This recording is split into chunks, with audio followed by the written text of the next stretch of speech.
Okay. Since the masa yang saya decide to take all the responsibility untuk urus anak. Sebab bila kita pindah, this place tak ada saudara mara. Saya seorang. So saya tak boleh expect mak mertua akan datang bantu, abah akan bantu. So I take all the responsibility on me. You are referring to when we were in... Tak, bila kita pindah ke di Kensett. Okay. Right. So everything saya buat. So anak-anak memang saya keep close apa-apa yang dia buat. At the same time dia belajar, dia pergi dia aktiviti, semua saya involve. Sekolah saya involve, sport saya involve, whatever they like saya akan involve dengan diorang. Jadi benda tu anak-anak macam sangat busy bila ayah dia tak ada. Tapi at the same time diorang tak ada rasa macam watak ayah tu tak ada. Sebab tiap kali ada waktu-waktunya saya akan kata, hari ni kita hantar email pada abah. So write down your email. Walaupun dia baru dari tadika. Sebab saya nak ajar dia, hantar email. Whatever you want to write, you just write. Salah eja ke tak salah eja, just write. Kita we send to abah. And then abah will reply back to you. So dia happy. Walaupun dapat email je kot. Dapat email. So itu saya buat pada setiap anak-anak. Jadi and then your part, abang hantar postcard, abang surat kan. Once in a while dapat line, abang call kan. So benda tu dia ada give and take, ada response in two ways. So anak-anak pun sibuk. Dia tahu abah dia kerja. Dia tahu abah dia tak mungkin datang untuk Hari Anugerah Cemerlang. So that's why saya mesti ada to every program yang mereka involve. Wak Ima suka sekolah ke, Wak Ima dia masuk sekolah agama menyanyi ke, masuk nasyid ke, semua saya kena involve. So that dia tak rasa macam nobody is coming to my program. Itu cara saya lah. Itu cara saya. Dan itulah. Okay. So boleh share tak dengan followers semua, Tina macam mana, Syaimah macam mana, dulu dia macam mana, sekarang dia dekat mana dan sebagainya. Sebab itu adalah result daripada kerja keras sayang dalam mendidik anak-anak apabila masa saya tak ada. Okey. Ada anak kita yang sulung, Christina, dia umur 22. Dia sekarang menyambung pelajaran di Universiti Edinburgh in Biotechnology.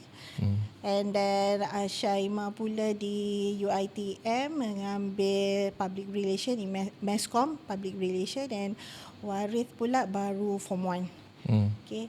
So macam Tina and Syaimah memang membesar dalam environment abah dia tak ada. Waris partly sebab later you in the picture the whole time. So Tina and Syaimah memang busy. Memang saya sentiasa bagi program dekat dia untuk dia buat something. So anak-anak memang dia nak tunjuk pada abah dia semua pencapaian dia. Wak Ima sekecil pun dia akan tunjuk pada abah dia. Walaupun abah dia tak ada depan mata pun, tu yang saya kata, dia hantar email kat abah, hantar surat kat abah. Kadang-kadang ada juga kita jumpa, saya kan pernah jumpa kan, Tina tulis surat dalam surat tu kan, ada kan, yang abah gemuk apa semua, abah gemuk walaupun abah kuboroi kan, ada kan, ada macam-macam surat dia bagi pada abah dia. Yang so dia, walaupun abah dia tak ada, dia masih nak buat abah dia proud dengan apa yang abah dia buat. So alhamdulillah lah, anak-anak saya tengok dia berjaya dalam kekuatan dalam diri masing-masing. Sebab macam Tina, dia forte dia for sciences and Syaimah and so on. So saya tak paksa dia buat apa yang apa yang kita nak. Kita nak. Yes. Kita salurkan pada apa yang dia bagus dalam cara dia. So kita pupuk dalam keadaan itulah. Okey, dalam banyak-banyak pencapaian anak kan, apa momen-momen yang saya tak boleh lupa lah? Anak-anak. Pencapaian anak-anak. Anak-anak.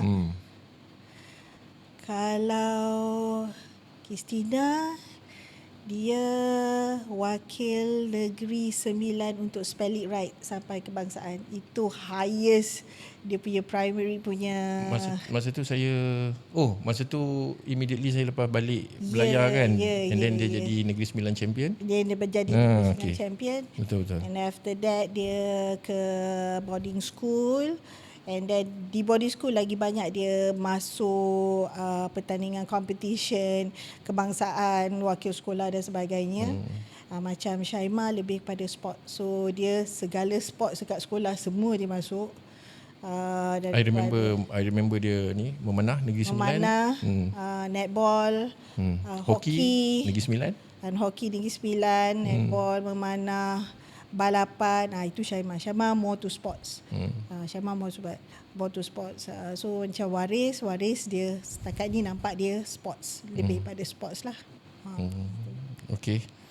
And walaupun Waris follow kita masa ke Japan, so dia ada sedikit struggle dengan akademik.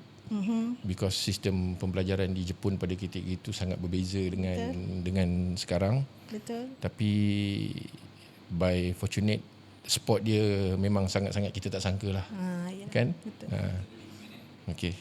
So selain daripada tu,